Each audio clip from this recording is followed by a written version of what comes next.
Nama saya Helmi Arifin, latar belakang dulu pernah kuliah di Fakultas Peternakan Institut Pertanian Bogor. Sekarang kita bekerja di pemerintah Kabupaten Balangan, tidak sedang di bidang perikanan, tapi malah melenceng ke lain gitu. Kita sekarang ini ditugaskan di Sekretaris KPU Kabupaten Balangan.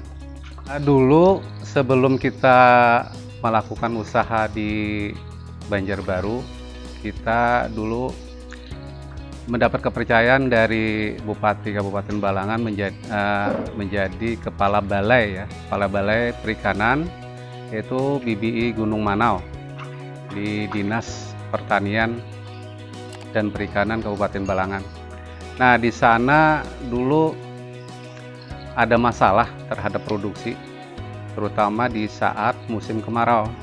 Sedangkan target dan PAD dari Dinas dan pemerintah Kabupaten Balangan itu cukup lumayan tinggi. Akhirnya karena situasi keadaan tadi, sehingga separuh dari masa produksi dalam setahun itu tidak bisa produksi karena kekeringan. Bendungan kita di BBI Gunung Manau itu kering. Kadang-kadang indukan juga mati karena kekurangan air. Nah, solusi kita mencari inovasi supaya bisa di pembenihan di BBI Gunung Manau tersebut sepanjang tahun. Akhirnya kita ketemu dengan teknologi bioflok. Nah, teknologi bioflok ini pertama kali juga di sana gagal karena kita tidak ada background terhadap teknologi. Di sana kan konvensional semua gitu ya yang kita laksanakan di balai itu. Setelah kita mencoba uji coba di sana selama hampir setengah tahun, akhirnya kita menemui teknik menguasai teknik bioflok di pembenihan ikan air tawar. Nah, selama tahun 2015-2016 kita di Balai Benih itu tercapai target yang cukup signifikan dibandingkan tahun-tahun yang terdahulu, terutama kita menyetor PAD-nya itu ya. Nah, setelah itu kita di tahun 2017 kita dimutasi oleh pemerintah Kabupaten Balangan, dipindah tugas ke Sekretariat KPU Kabupaten Balangan. Nah, di sana itu saya berpikir daripada ilmu ini hilang, ya kita coba kita boyong lah teknologi ini ke tempat kita di Banjarbaru ini. Nah, dari tahun 2016-17 sampai sekarang ya kita mencoba budidaya ikan-ikan lokal, terutama ikan papuyu. Nah, di dalam budidaya ikan papuyu itu ternyata cukup menggiurkan untuk kita mengembangkan usaha, karena papuyu itu jar orang Banjar itu kadada matinya gitu. Jadi selama masyarakat Banjar, terutama di Kalimantan Selatan, di Kalimantan Tengah, itu kalau kada makan iwak papuyu lain orang Banjar gitu kan. Nah, akhirnya dengan bermodal selera yang pasti ikan papuyu orang Banjar tadi, kita dalam pemasaran ikan papuyu tidak ada kendala sebesar apapun gitu. Jadi di dalam budidaya papuyu itu untung terus, tidak ada ruginya sebenarnya. Nah, di saat itu kita ada beberapa orang yang mencoba ingin mengetahui bagaimana cara budidaya sistem bioflok, terutama ikan papuyu. Nah, di sanalah berkembang dari tahun 2016 kita membuka pelatihan budidaya ikan lokal sistem bioflok. Itu beberapa orang, akhirnya hampir setiap bulan ada terus pelatihan, terutama untuk masyarakat umum, instansi pemerintah, swasta, dan perusahaan-perusahaan tambang ya, perusahaan-perusahaan CSR tambang di Kalimantan Selatan. Kelebihan dari sistem bioflok daripada sistem konvensional biasa, sistem bioflok yang pertama adalah hemat air. Jadi air yang kita gunakan dari tebar benih sampai panen itu air yang ada di dalam kolam tersebut. Tidak ada penggantian yang signifikan. Jadi penggantian banyak itu tidak ada dalam bioflok.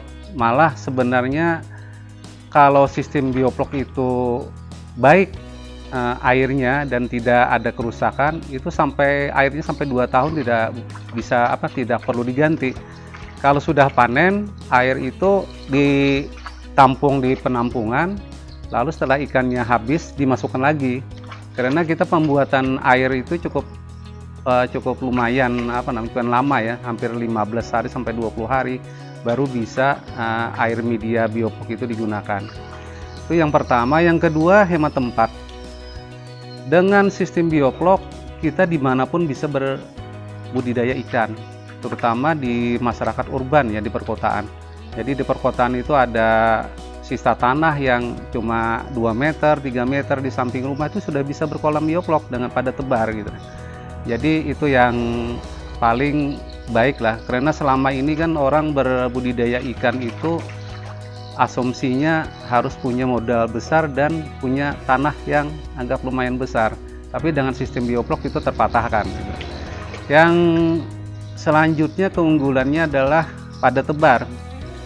Padat tebar di ikan bioflok ya, kita contohkan aja ikan papuyu tadi, kita 1 meter kubiknya bisa 500 ekor. Sedangkan di kolam konvensional itu paling banyak 50 ekor paling banyak. Biasanya di kisaran 30 ekor aja per meter kubik. Nah, dengan kepadatan tebar tadi, dengan hemat tempat dan air, itu otomatis kan kita mempunyai keunggulan-keunggulan dibandingkan dari kolam konvensional lainnya. Dan untuk yang keunggulan lain adalah hemat pakan. Dalam sistem bioflok, pakan itu cukup lumayan hematnya, terutama FCR ya. Kalau di ikan lele ya, FCR-nya itu bisa sampai 0,8. Jadi maksudnya 0,8 kg pakan akan menghasilkan 1 kg daging lele. Nah, kalau di kolam konvensional biasanya FCR itu 1 sampai 1,5 kalau di lele itu. Jadi cukup lumayan lah untuk menghemat. Kenapa jadi hemat pakan? Karena sistem bioflok itu merubah atau merombak kotoran ikan berupa bahan organik ya, berupa amoniak, racun dari dari yang dihasilkan oleh kotoran itu menjadi plok. Nah, plok itu apa? Di dalam plok itu ada gumpalan. Jadi gumpalan-gumpalan konsorsium dari dari makhluk-makhluk kecil, terutama plankton, terus lumut, terus cacing sutra, ada dan lain-lain lah. Di sana dibentuk gumpalan-gumpalan itu membentuk plok. Jadi kalau nyeplok itu proteinnya hampir 48%, jadi lebih tinggi dari pakannya sendiri. Kalau pakan sendiri kan paling tinggi ya 32 sampai 33%. Nah, jadi maksudnya hemat tadi, kita di dalam sistem bioflok itu ada sistem puasa, Pak. Jadi puasa itu kalau di kolam kita ini ada 2 hari, Sabtu Minggu. Sabtu Minggu ini kami puasakan ikan. Di samping orang-orang kita juga ingin jalan-jalan gitu kan. Nah, ikan kita puasakan. Tapi dipuasakan itu dalam artian kita tidak memberi makan, tapi sebenarnya dia memakan plok tadi. Memakan plok di kolam. Nah, plok itu dimakan selama 2 hari. Kalau tidak dimakan biasanya air bioflok tadi akan kental sehingga akan bisa menghambat pengadukan dan suplai aerasi dari mesin aerasi.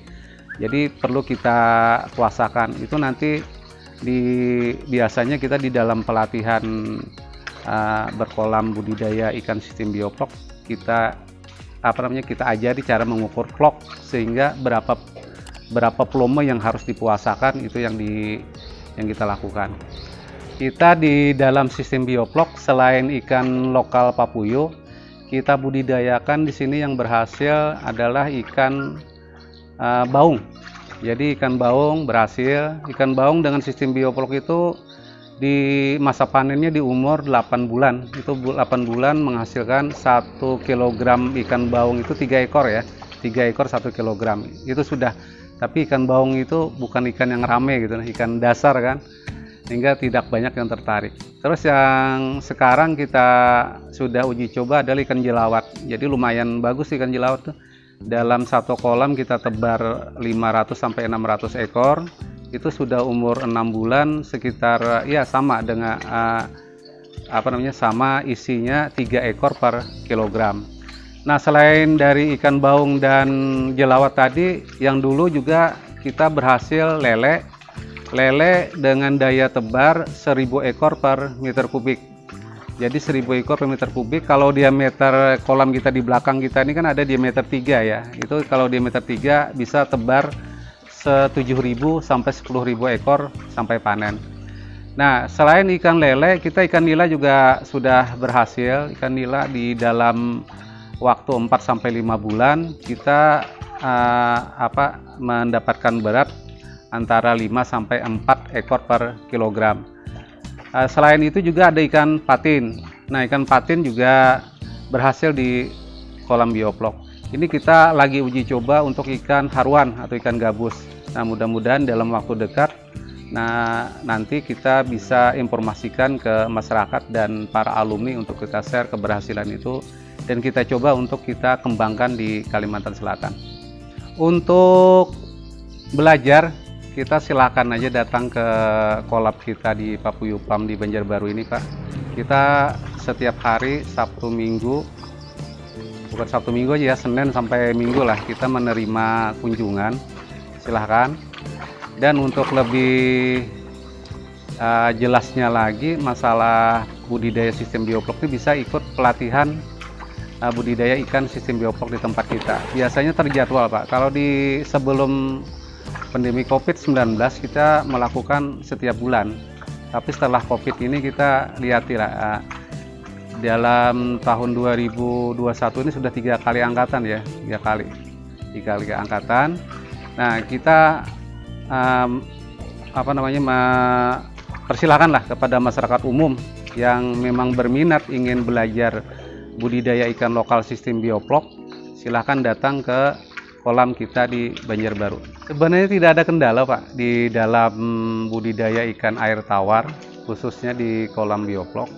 Karena di perikanan ini kan selama manusia masih ada, ya pasti dibutuhkan untuk dikonsumsi.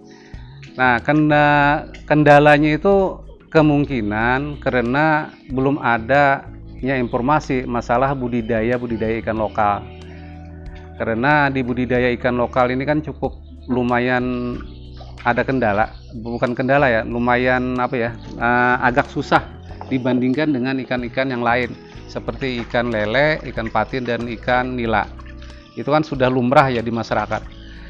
Nah, di dalam budidaya ikan lokal khususnya papuyu ini prospeknya cukup lumayan karena masih terbuka peluang besar terutama untuk ikan konsumsi ya di Kalimantan Selatan dan Kalimantan Tengah atau khususnya di Kalimantan lah, karena papuyu ini merupakan salah satu ikan favorit lah untuk orang-orang di Kalimantan dan harganya cukup lumayan tinggi itu dibandingkan dengan ikan-ikan lain. Nah, kalau kita bisa mengembangkan ini, itu membawa dampak perekonomian baik untuk keluarga maupun untuk masyarakat yang cukup lumayan. Ada kemarin beberapa setahun yang telah lalu lah dari perusahaan di Jakarta meminta kita untuk menyediakan ikan papuyu itu 5 ton seminggu. Katanya untuk diekspor ke Timur Tengah gitu. Nah, tapi di dalam ini mungkin kendalanya ini ya, ikan papuyu itu kan lama, masa panennya antara 8 sampai 10 bulan. Nah, kalau kita membudidayakannya tidak banyak, itu berarti kita tidak bisa memenuhi permintaan dari orang itu gitu. Untuk itu ya marilah mungkin kita dari masyarakat umum dan alumni kita bisa membentuk lagi komunitas budidaya ikan papuyu dengan sistem inti plasma. Mungkin itu yang kan. Mungkin nanti bapak-bapak bisa ini kan. Nah, jadi kendalanya di ikan-ikan lokal itu hampir tidak ada, Pak. Karena dari faktor produksi kita sudah ada teknologinya kan, Terus dari pemasaran papuyu itu berapapun ada itu pasti habis. Ingin sukses di budidaya ikan lokal ya Kalimantan, yang pertama itu ada kemauan, Pak. Kemauan dan ingin belajar. Alumni kita hampir 2.000 orang, Pak, sampai yang terakhir kemarin. Itu rata-rata 70% berhasil untuk budidaya ikan sistem bioflok. Karena bioflok ini di awalnya aja yang susah. Tapi kalau sudah pian memahami dan menguasai teknologi bioflok itu semuanya bisa di bioflok. Tidak hanya ikan papuyu, nila, lele, patin, enggak. Malah nanti kemungkinannya nih akan datang alumni kita itu bisa di ikan sapat bisa, ikan saluang bisa, dan ikan-ikan lain yang memang prospek prospek jualnya tinggi gitu. Nah, itu membuka peluang. Jangan terpaku di ikan papuyu saja, di ikan jalawat saja. Ya mudah-mudahan nanti di ikan tauman atau di ikan orang itu kihong lah atau belut nanti silahkan. Dan baru-baru tadi juga di teman kita di Sukabumi Pak Dr. Adi ya, itu bisa membudidayakan bioflok udang galah, Pak. Jadi selain udang pename, udang galah juga bisa. Nah, jadi prospek untuk masyarakat kita di Kalimantan khususnya dan Kalimantan Selatan, kita menggunakan sistem bioflok ini bukan di di yang ulun sebutkan tadi, tapi masih bisa berkembang di ikan-ikan lokal lainnya. Pantang menyerah lah, jangan ajar orang bahari itu wajah sampai ke puting kalau harus menyerah gitu lah. Karena di dalam usaha itu tidak mungkin simsalabim berhasil. Jadi harus ada jatuh bangun dulu lah. Jangan sampai mental kita itu apabila sudah gagal 1 sampai 2 kali langsung langsung mundur. Jangan, teruskan aja. Karena di dalam usaha itu kita jatuh bangun itu biasa. Tapi kalau sudah kita berhasil, nah itulah suatu kebanggaan kita gitu. Apalagi di generasi milenial kita ini. Kita kan di desa sekarang ada anggaran desa yang bisa kita gunakan untuk mengembangkan desa kita, terutama BUMDes gitu. Nah, itulah saat-saatnya generasi milenial di daerah atau di desa-desa untuk memaparkan dana, terutama untuk mengembangkan desa dalam bidang apapun. Ini kalau kita ingin melakukan BUMDes di perikanan, itu tadi kita bisa menganukan satu komoditi perikanan di desa kita, jadi spesialisasi. Seumpamanya di di Kelurahan Loktabat Utara itu spesialisasi ikannya adalah papuyu. Nah, kita kembangkan papuyu. Nanti di landasan ulin sapat siam semuanya. Sapat siam kita kembangkan. Jadi di sana orang kalau sudah mengetahui papuyu itu di mana, oh itu di Loktabat Utara gitu. Nah, itu bisa dikembangkan. Jadi prospek peluangnya sangat baik. Tadi sudah saya katakan, selama manusia itu masih mau makan, kita di dalam dalam usaha budidaya perikanan itu tidak ada kendalanya. Cuma yang ada kendala itu adalah kemauan kita. Silahkan datang bagi teman-teman kita yang ingin belajar budidaya ikan lokal sistem bioflok. Kita ada beralamat di Jalan Pondok Pinus, Banjarbaru. Jadi dekat dengan SMP 9 ya, pas di belakang SMP 9 itu ada Jalan Pinus. Nah, di sana terus kalaunya memang itu agak susah juga, silahkan pakai Google Map, diketik aja di Papuyu Pam. Insya Allah nanti digiring lah sampai ke kolam kita. Web kita ada ya, www di Papuyu Pam itu biasanya, sedangkan Facebook kita Hilmi Arifin atau di Papuyu Pam. Jangan lupa subscribe, like, and share channel Bakul Duit.